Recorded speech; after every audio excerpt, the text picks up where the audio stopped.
Salut à tous. Alors, les batteries des électroportatifs, ça s'use, on n'en a jamais assez et ça coûte cher lorsqu'on achète les batteries officielles. Et lorsqu'on achète des batteries pas officielles, on est souvent déçu par des capacités on ne peut plus minables. Là, on va voir comment on va faire une batterie compatible avec les accessoires qui ont la prise type Makita. C'est-à-dire, ça ressemble à ça. Dans un boîtier neuf et dans lequel on va mettre des batteries de récupération. Alors là, je compte mettre des batteries qui étaient à l'origine des 2200 qui maintenant sont à entre 2000 et 2100 dans une c'est issu d'une vieille batterie de vélo électrique. Et cette batterie, il en faut 15. On va faire 3 rangées de 5 batteries. 3,6 volts x 5, on a bien nos 18 volts ou 21 volts lorsqu'elle est bien chargée. Et puisqu'on a des éléments de 2 ampères et qu'on en met 3 rangées en parallèle, on peut obtenir quelque chose qui va ressembler à 6 ampères heure. Ça devrait donner un truc assez sympathique. Et cet ensemble là, je l'ai acheté environ 5 euros. Là, il est un petit peu plus cher, mais attendez, vous trouverez bien la promo qui vous dira un prix intéressant. Alors, dans ce pack, qu'est-ce qu'on a? On a le boîtier complet, donc on peut remarquer qu'il est un tiers plus grand qu'un pack classique, puisque là, il va y avoir 15 batteries et pas 10. Il y a la carte électronique qui va servir de chargeur et de BMS. Les fils plus et moins qui vont se brancher aux extrémités de la batterie, et puis des éléments intermédiaires notés B1, B2, B3 et B4 qui vont mesurer la tension et contrôler la tension aux éléments des différentes sous-éléments de la batterie. On va trouver le petit voltmètre où il y aura 4 LED et puis sa petite façade. Et puis on a également dans ce pack les petites plaques en acier nickelé sur lesquelles on va impacter des soudures pour faire passer suffisamment de courant pour la batterie. Alors, une remarque, ce n'est pas compatible avec les chargeurs Makita. On voit, il n'y a pas la prise jaune. C'est un jack. Et donc, du coup, on va utiliser ce qu'on trouve souvent avec les batteries compatibles chinoises. Un chargeur de ce type qui envoie du 21 volts sous 1 ampère, ce qui fait une charge lente. Il faudra compter à peu près 3 heures de charge. On a également dans ce pack des rubans adhésifs qui vont se coller sur les côtés, qui vont protéger les contacts électriques des mauvaises manips. On a de la visserie et le ressort de rappel du bouton. Et puis on a des étiquettes très fantaisistes, puisqu'ils parlent de 13 000 milli. Bon, ils n'ont même pas parlé de ampères, parce que faut mieux pas parler de ce sujet qui fasse. Et puis des 98 volts, oui. Parce que c'est nos amis d'AliExpress et autres ont tendance à additionner toutes les intensités et toutes les tensions ensemble pour que ça fasse des plus gros chiffres. En réalité, comme je le dis, vu que c'est des 2 ampères heure, 3,6 volts, on aura une batterie 18 volts, 6 ampères heure au mieux.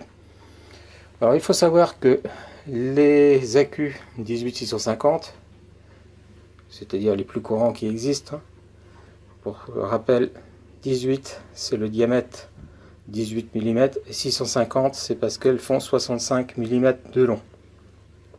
Donc les batteries 18650 qu'on trouve partout dans les batteries d'électroportatifs, les batteries de PC portable, les batteries de vélo, les batteries de voiture, entre autres, eh bien, ça fait au maximum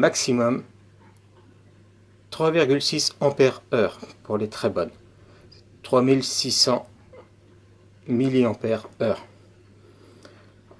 Lorsque vous verrez des vendeurs qui vendent des 5000, 8000, 10 000 milliampères heure pour des éléments comme ça, eh bien, c'est du pipeau. Puisque les meilleurs, bah, c'est les Samsung, c'est les Sanyo, c'est les Sony qui font 3600. Peut-être du 4000 éventuellement, mais pas plus. Bref, si vous avez donc des excellentes, des 4000, vous pouvez espérer 4 x 3, 12, donc 12 000 milliampères heure. Sachant également une autre chose, c'est que toutes les batteries sont chaînées et vous obtiendrez la capacité de la plus mauvaise des batteries. C'est-à-dire que là, en l'occurrence, si je mets des 2000 quelque chose, bah, je peux espérer dans les 6000, mais en réalité, j'aurai peut-être plutôt 5500 milliampères, puisque il y en aura toujours une avec une résistance interne trop forte, ou qui va se décharger mal, qui va charger mal, et du coup, toute la chaîne est contrainte de s'aligner sur la plus faible. Voilà. Et bien, il ne reste plus qu'à assembler ça. Alors, pour assembler, il faut prendre le plan qui est également sur Ali, et il faudra un fer à souder.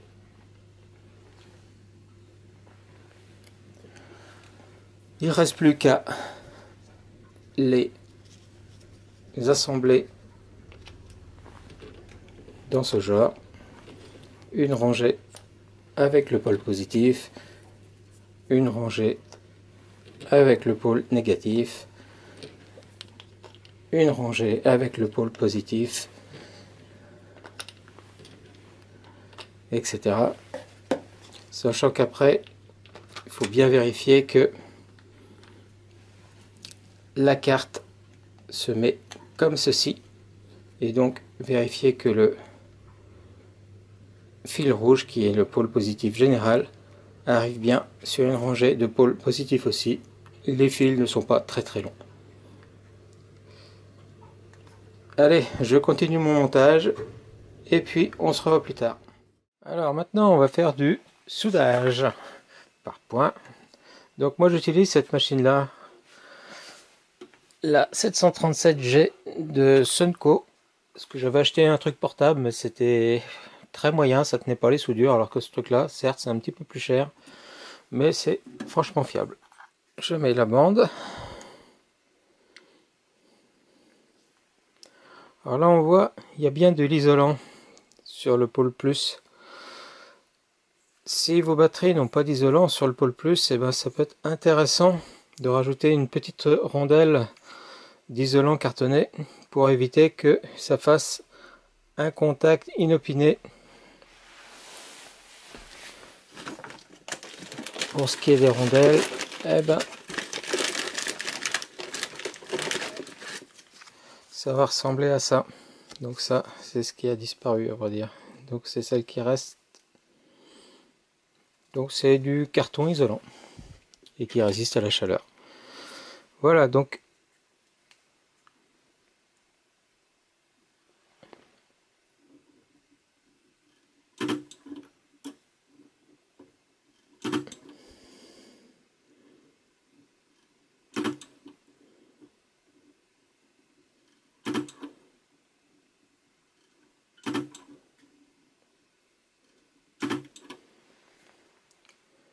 voilà ce que ça donne.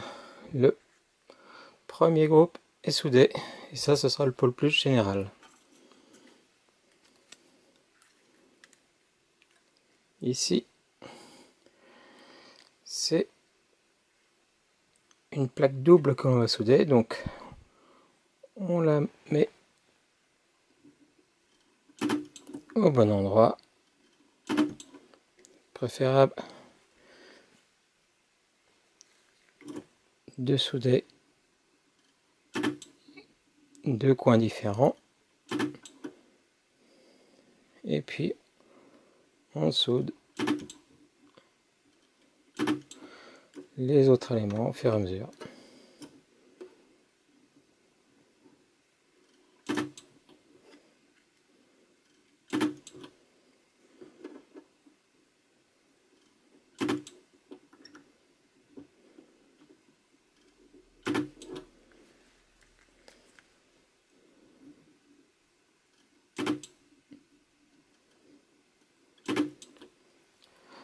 Alors pour ma part, j'ai réglé 75% et 2 pulses.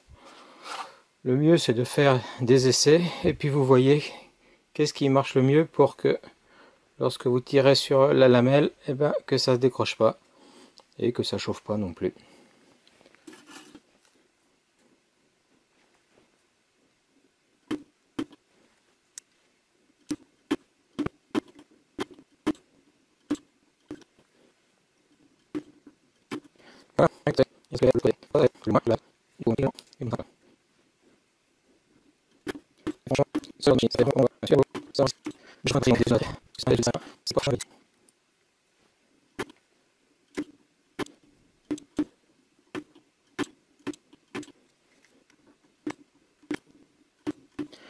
Attention également où vous mettez vos doigts, parce que là il y a 18 volts, c'est pas encore des hautes tensions. Si vous faisiez une batterie de vélo, on peut avoir des 72 volts.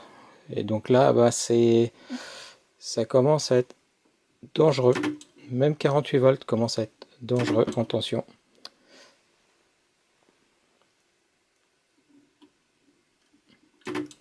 Et puis bien sûr, veillez à bien respecter les pôles positifs et négatifs. Parce qu'un court-circuit sur ce genre d'élément, qui peut avoir des courants de court-circuit de 10 ampères, ça ne pardonne pas. Ça fait des très forts échauffements et des risques de brûlure. Sans compter les risques d'explosion qui sont intrinsèques à ce genre d'élément lithium. Voilà, les soudures sont maintenant toutes faites. Il ne reste plus qu'à tester si on a bien dans les 18 volts entre ces deux pôles là. Souder le BMS et faire le test de charge-décharge. Voilà la batterie soudée, assemblée, et le petit voltmètre également relié au pôle plus et moins. J'ai bien 4 barres, tout va bien. Alors on le rappelle, sur le moins général, c'est le fil noir, ensuite le fil B1, B2, B3, B4 et le pôle positif. Il ne reste plus qu'à mettre tout ça dans le logement. Vérifier que on ne pince pas des fils. Mettre le petit voltmètre dans son logement. Il y a un petit détrompeur pour le mettre dans le bon sens ici. Voilà. On met le cache par-dessus. Voilà. Donc, si ça pouvait aller derrière, ça serait bien. Voilà.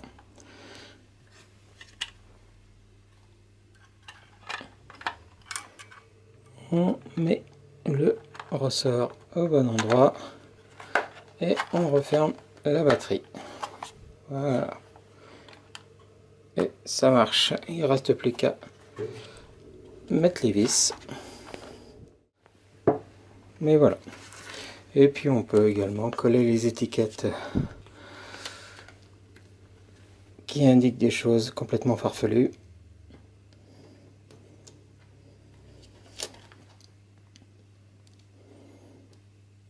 Ou faire vos propres étiquettes. Et voilà, un joli bébé. Il ne reste plus qu'à tester la capacité. Allez, Et voilà, c'est parti pour un test de capacité. La charge qui est composée de 3 ampoules 12 volts 20 watts en série, ce qui fait un courant de décharge de 1,2 ampères. Ici on a la tension, ici on a les watts en instantané, donc on consomme à peu près 25 watts en instantané. Et ici va s'afficher au fur et à mesure de la décharge le nombre d'ampères-heure, la capacité totale de la batterie. Ici la batterie de backup de ça.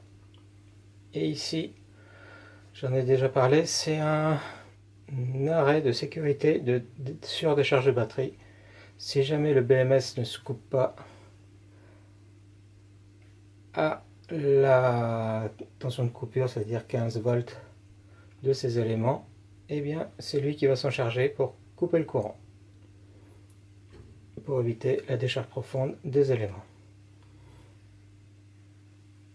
C'est parti pour quelques heures. A plus. Voilà la batterie déchargée. Et on obtient 5,77 ampères-heure, ce qui est conforme à ce qu'on pouvait espérer, légèrement moins de 6 ampères-heure.